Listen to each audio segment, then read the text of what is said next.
Hello, everybody, and welcome to Books of Blood. My name is John, and tonight I'm going to be doing a review of A Man of the Mountain, and this is by Ashton Macaulay, and it's published in 2019, and it is published by Aberrant Literature. Ashton was nice enough to send me a copy of the book along with a cool little whiteout bookmark here, and the Aberrant website address, and I believe macashton.com, which is Ashton's website also. So thank you for that, Ashton. Anyway, okay. So that being said, I was talking to the author the other day, or just actually not just earlier today, earlier tonight, and he did say that this book is a prequel to Whiteout. The events of this book take place about 2 days before the events of Whiteout. Okay. So that being said, I'm going to go ahead and read the synopsis, and then I'll give you my thoughts on it. All right? Cool. Jonas is a recluse. He lives in the mountains alone, appreciative of the peace and solitude the wilderness has to offer. It also enables him to keep his unusual line of work a secret. At the behest of mysterious employers, Jonas has been instructed to wear a fur-covered suit and terrorize hikers at a local mountain range, all in an effort to maintain the mythical legend of Bigfoot. While typically uneventful, there are times when a hiker gets too close and the situation becomes messy. Jonas may not be bloodthirsty, but he always does what's necessary to uphold a certain level of discretion. After several high-profile accidents are written off by authorities as bear attacks, tabloid reporter Shirley Caldwell notices a pattern and sets out to unravel the truth. Convinced that the killings are the work of a legendary beast, she calls upon the monster hunting community for assistance. The events that transpire are like nothing she could have expected and will send Jonas running for his life. Okay, so yeah, that is one thing. When I was talking to Ashton today, I said, let me get this straight. You got a guy that has been hired by this mysterious company to dress up like Sasquatch and terrorize the community. And to the point of where if he is spotted, it gets, like it says, it gets messy. In other words, he kills the people that see him, in order to maintain that line of terror, and I'm really not sure why this company is doing this. It's basically a faceless company. It is a creative company that Ashton has come up with called The Sixth Side, and he will have more about that in future books. Okay. But there's really not a specific reason why they want him to do this. All right. But you can pretty well bet it's definitely a nefarious reason. All right. Anyway. Okay. So you have this guy doing that. Okay. Now you've got also one of these guys that, like you see on those television shows, like on the Discovery Channel or on the History Channel, like Finding Bigfoot. What's some of the other ones they have on there? But, where the guy is like Mr. Bravado and he's taking everybody on this expedition to find Bigfoot. And, of course, they very strategically and very fortunately find like Bigfoot hairs or supposed Bigfoot hairs, and it's all way too good to be true. So here you have this guy on the TV show. When the cameras are on him, he is Mr. Bravado. He is Mr. I'm mighty Bigfoot hunter. I hunt Bigfoot. I kill Bigfoot. Yes, I do. That is what I do. I snack on danger and I dine on death and all that kind of stuff.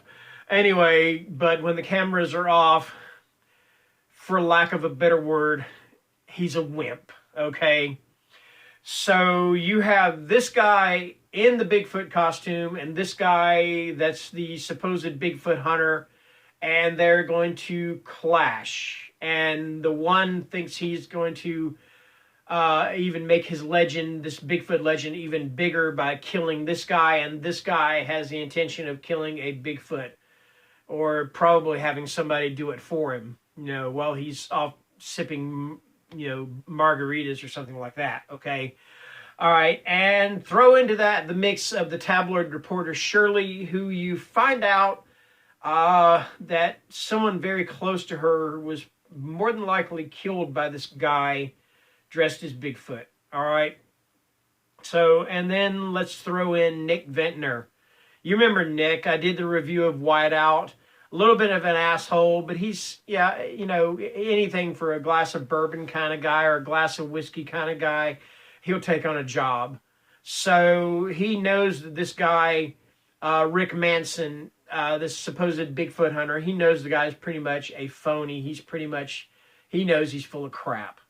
So he offers to help this tabloid reporter Shirley in finding this Bigfoot and getting rid of it, you know. But then, of course, he finds out that this is all a fraud. So taking you from there, it's one of those things where you have these 3 or 4 elements that are getting ready to come together. It's not going to end well for someone. That's a definite, you know. Now, I'm not going to give away any spoilers. I'm not going to give away the ending or anything like that.